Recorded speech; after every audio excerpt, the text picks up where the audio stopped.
Hello friends, good morning. कशा आहात? तर माझ्या दिवसाची सुरुवात झाली होती आज टिफिन बनवण्यापासून. आज टिफिनला होती मटकीची भाजी आणि पोळी. पहिले तर कढई ठेवली, त्यामध्ये ऑइल टाकलं, कांदा टाकला, टोमॅटो टाकलं आणि हिरवी मिरची टाकली. हे मस्त फ्राय करून घेतलं.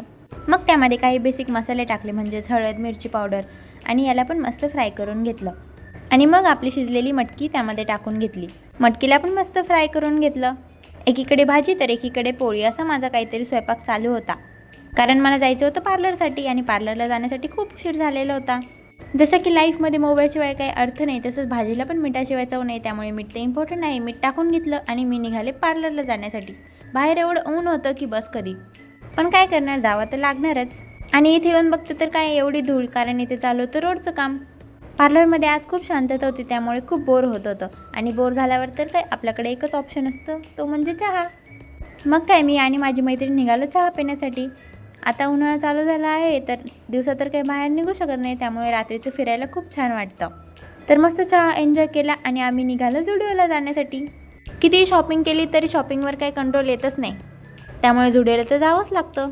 असा नाईटचा व्ह्यू घेत घेत आम्ही पोहोचलो झुडिओमध्ये.